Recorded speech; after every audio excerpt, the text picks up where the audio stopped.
दास्ता के दौरान ऐसे अनेक महापुरुष हुए जो भारत को स्वतंत्र देखना चाहते थे और इतना ही नहीं, वो राष्ट्रीय स्वाभिमान को जागृत करना चाहते थे।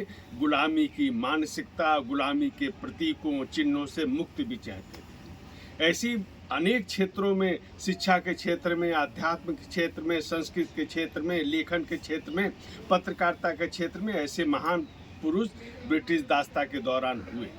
उन्हीं में एक थे जुगल किशोर, पत्रकार थे।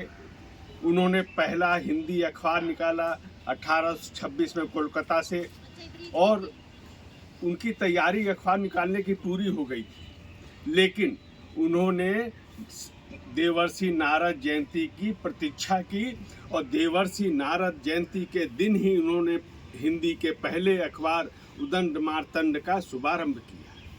और ये तिथि अपने में एक संदेश देने वाली थी।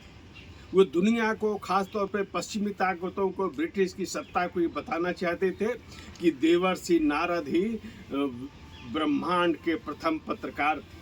और ये केवल इसलिए नहीं कि इधर की उधर वो सूचना के आधार पर कह रहे थे या किसी निराधार रूप में कह रहे थे, तो उन्होंने तर्क भी दिए कि नारद जी के जो भक्ति सूत्र हैं उनमें पत्रकारिता के वो नियम हैं जो उस समय जब अखबार उदंड मार्तंड निकला उस समय भी, और आज की अगर हम आधुनिक युग की बात करें, आज हम 2024 की बात करें, तो भी वह मूल्य आज भी प्रासंगिक हैं, क्योंकि ये जो पत्रकारिता के सूत्र जो नारद जी ने दिए हैं वो शाश्वत, ये आगे भी शाश्वत रहेंगे। अब जरा वर्तमान परिस्थितियों का अवलोकन करें। मीडिया के, पत्रकारिता का क्षेत्र बहुत बदल गया, तकनीक बहुत बड़ी बड़ी आ गई।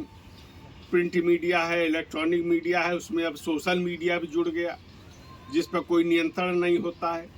तो इनमें भी नारद सूत्र को किस तरह हम अपनाकर और एक आदर्श पत्रकारिता को स्थापित कर सकते हैं, इस पर विचार करने की आवश्यकता है। एशिया का जो पहला पत्रकारिता का विश्वविद्यालय है, माखनलाल चतुर्वेदी विश्वविद्यालय, उसमें उस परिसर में देवर्षि नारद की मूर्ति लगी और वो उसमें सूत्र लिखे हैं नारद जी के, और वहाँ पे वाइस चांसलर से लेकर वहाँ के शिक्षकों ने उस पर शोध किए हैं इन सूत्रों पर।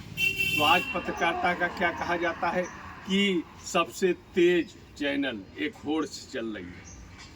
अब अगर केवल इसी बिंदु पर विचार करें, नारद जी न्यूनतम समय में सूचनाओं का संप्रेषण करते हैं, ये सबसे तेज चैनल आज भी। लेकिन यही पर्याप्त नहीं है, इसके साथ ही विश्वसनीयता होनी चाहिए, खबरों की विश्वसनीयता होनी चाहिए। तो अगर नारद जी की जो विश्वसनीयता है कि अगर नारद जी जो कह रहे हैं वो विश्वसनीय है, इसलिए उन्होंने विश्वसनीयता को रखा, यानी सबसे तेज होने के बावजूद भी उन्होंने अपनी विश्वसनीयता को कम नहीं होने दिया। यह सूत्र। उसके बाद सत्य के प्रति आग्रह है, पूर्ण सत्य होना चाहिए खबरों में। नारद जी जो विषय लेकर जाते हैं, जो सूचना देने जाते हैं, उसमें पूर्ण सत्यता है।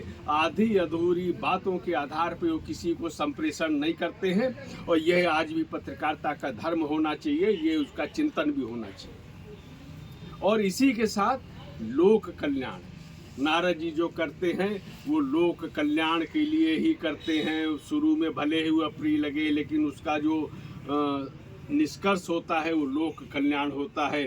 तो पत्रकारिता में भी लोक कल्याण का भाव भी होना चाहिए। तो ये भाव भी नारद जी के सूत्रों से हमको मिलता है, आधुनिक पत्रकारिता में मिलता है।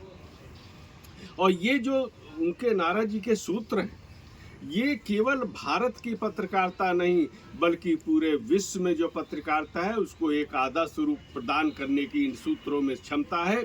और इसलिए नारद जी की जयंती पर पत्रकारिता दिवस मनाने का एक बहुत ही व्यापक आधार है। और ये कम से कम भारत के लोगों को तो ये शुरुआत जो हो रही है, ये बहुत ही अच्छी शुरुआत तो 1826 में हो ही चुकी है, और इसी कार्य को आगे बढ़ाना है। इसमें राष्ट्रीय स्वाभिमान का विचार है, इसमें मानवता का विचार है, इसमें भारत संस्कृति के प्रति